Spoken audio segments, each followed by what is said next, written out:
Dear Patriots, before the news starts, please subscribe to our patriotic channel by clicking the subscribe button. Give us a thumbs up to this video. Don't forget to leave your opinion below in the comments section. Share the news on Facebook and Twitter so your friends see it. Thank you. Sara Carter uncovers new incriminating FBI texts that'll send the Obama-era FISA scandal into overdrive. Investigative journalist Sara Carter just dropped a bombshell report which reveals more incriminating text messages from FBI agent Peter Strzok and his lover, colleague Lisa Page. This latest round of texts could perhaps be the most damning yet, as they reveal Obama's FBI may have improperly coordinated with the DOJ in an effort to pressure the FISA courts to issue a rushed warrant against Trump campaign member Carter Page. From Sara Carter. Communications uncovered by congressional investigators reveal the FBI may have improperly coordinated with Department of Justice officials in an effort to pressure those officials to expedite a foreign intelligence surveillance warrant on a former volunteer with the President Trump's campaign, congressional officials said. Text messages obtained by investigators reveal that FBI Special Agent Peter Strzok and his colleague Lisa Page were discussing the FBI's difficulty in obtaining the warrant to spy on Carter Page, who worked for a short stint with the Trump campaign. The FBI obtained its first warrant to spy on Page on October 19, 2016, and there would be 3 subsequent renewals every 90 days for the warrant on Mr. Page. The communications, which were first released last week and obtained by congressional investigators, occurred roughly 1 month before the Page warrant was obtained. The communications suggested that there was possible coordination by Obama White House officials, the CIA and the FBI into the investigation into President Donald Trump's campaign, as reported earlier. In one of the September 2016 text message chains, Strzok tells Lisa Page about an argument that occurred with former DOJ prosecutor David Laufman. Laufman, who was then chief of the DOJ's National Security Division's Counterintelligence and Export Control Section, oversaw the probe into former presidential candidate Hillary Clinton's use of a private email server, as well as the alleged Russian interference in the 2016 election. Laufman left the DOJ earlier this year citing personal reasons for leaving his post, according to news reports. In the text message, Strzok complains that Laufman told him the holdup for the application was the delay. The EDVA is the Eastern District of Virginia, a court that had issued several FISAs in the early days of the investigation, congressional investigators said. Everything here, from the texts complaining about FISA delays to the exchanges indicating coordination, to the White House visitor logs, seems to match to a disturbing degree. At best, it's a strange coincidence worth investigating further, but it's likely much more, a congressional investigator told this reporter. Congress has to take this information seriously if we hope to restore Americans' trust in our federal justice system. In March 2016 there was already tension brewing between the FBI and Laufman. I am getting aggravated at Laufman, a March 2016 message from Strzok to Lisa Page said. According to congressional investigators, the new communications suggest that conflict only got deeper in the following months.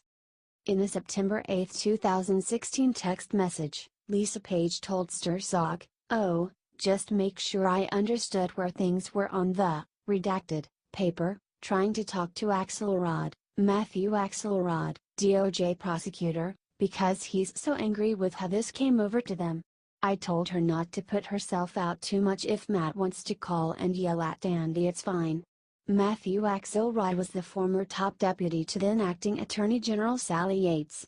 Yates was fired by Trump in January 2017 after she refused to enforce his executive travel ban order.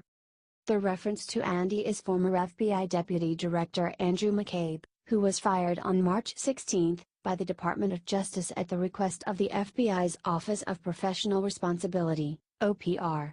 Only several days after the text was sent, White House visitor logs reveal that on September 12, 2016, Axelrod met with President Obama at the White House. McCabe may now be looking at possible charges for lying under oath to DOJ Inspector General Michael Horowitz, who is investigating the FBI's handling of its investigation into Clinton. His firing came days before he would have been eligible for a lifetime pension. The Bureau fired McCabe based on evidence that he lied to the DOJ's Inspector General's office 4 times regarding leaks to the media during the FBI's investigation into Clinton's use of the unsecured private server to send classified messages. DOJ Attorney General Jeff Sessions said in a statement that McCabe had made an unauthorized disclosure to the news media and lacked candor, including under oath, on multiple occasions. McCabe contended in a statement shortly after his firing that he was fired as part of the administration's ongoing war on the FBI and the efforts of the special counsel investigation. However, current FBI Director Christopher Wray disputed McCabe's assertion that he was fired for political reasons, saying in an interview with NBC's Nightly News that his commitment to making sure that our process is followed, that it relies on objective input, and that most importantly, it is not based on political or partisan influence is something I am utterly unyielding on.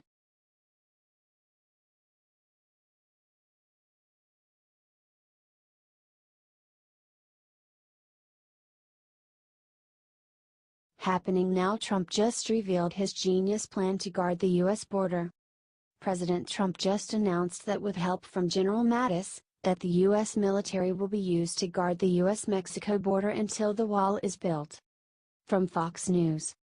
President Trump said he has spoken to Defense Secretary James Mattis about the U.S. military being used to police the southern border. Until we can have a wall with proper security, we are going to be guarding our border with our military. That's a big step, he said at the White House, expressing dismay at a caravan of migrants making their way from Honduras to the U.S. border. According to a BuzzFeed report, the caravan was organized by People Without Borders. Many plan to apply for asylum at the border in the U.S. or slip in undetected. Trump said other countries are laughing at the U.S. immigration laws, which he said are so weak and so pathetic that the migrants would be allowed to enter. He said under the Obama administration's policies, the migrants could be released into the U.S. with a court date, but that many would never show up to court. He then applauded Mexican authorities for breaking up large portions of the caravan as it moved through Mexico. They have very strong immigration laws, as we should have, he said, adding the caravan situation make him very sad. It's sad for the people in the caravan and it's sad for the people in the United States. He said asylum seekers are coached in advance on what to say at the border in order to go before a judge and start the process. We cannot have them taken out. We have to bring them before a ridiculous court system, he said during a meeting with Baltic state leaders. Trump called on Mexico to do more to police its side of the border, threatening to make the issue part of new negotiations on NAFTA. Watch his comments above.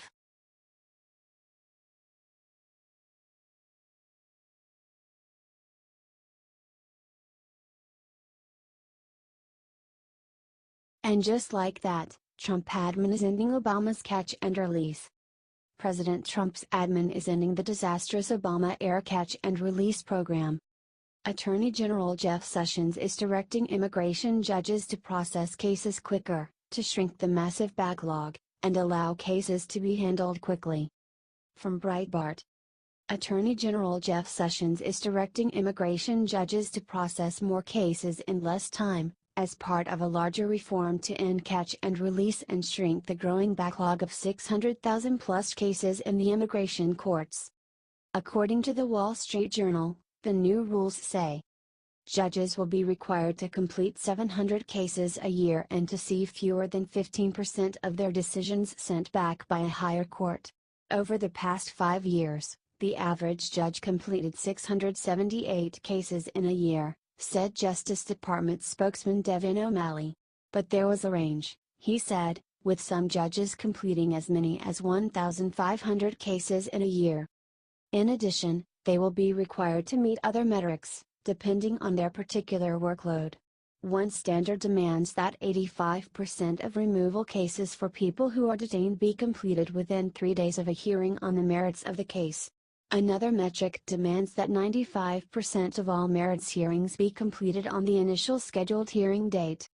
The new rules are intended to encourage efficient and effective case management while preserving immigration judge discretion and due process, said a Friday email from James McHenry, who is the director of the office which oversees the department's judges, dubbed the Executive Office for Immigration Review. Immigration lawyers derided the new rules, even though the faster process might resolve their clients' cases in less time and at less cost. Conveyor belt justice, complained immigration lawyer Greg Siskind. The new rules are part of an effort by Sessions to reform the immigration courts, which are part of his agency. For example, Sessions is hiring more than 100 extra immigration judges in 2017 and 2018. Sessions has directed the roughly 350 immigration judges to focus their time resolving the newest cases, rather than the oldest cases in the backlog. Sessions is rewriting prior immigration court precedents decisions which slow adjudication.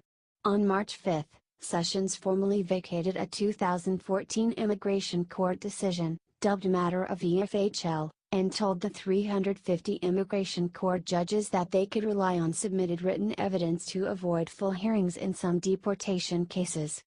In January, Sessions undertook a review of a case titled Matter of Castro-Tum, which will allow Sessions to approve or end the practice of administrative closure, in which judges officially forget about enforcing deportation orders and so effectively grant illegals the right to reside in the United States. Roughly 350,000 illegals have benefited from this administrative closure policy, including roughly 175,000 migrants during Obama's watch. These reforms may eventually help solve the catch and release problem, much of which is caused by the agency's failure to process asylum claims within 20 days. Under current legal procedures, asylum seekers have to be released from detention if their cases cannot be heard in 20 days. The slow court system means that many new migrants know they will be released once they are caught, so allowing them to migrate northwards in search of jobs. Sessions' bureaucratic actions also may help offset the impact of Congress' support for cheap labor immigration. This congressional support blocked President Donald Trump's reforms in February and cut most of his funding priorities from the 2018 omnibus in March. Congress' refusal to reform border laws, to fund the border wall, or trim legal immigration, floods the labor market. That flood of labor reduces Americans' wages and reduces corporate investment in labor-saving machinery. The freed-up cash then flows towards corporations, their investors, and their lawyers.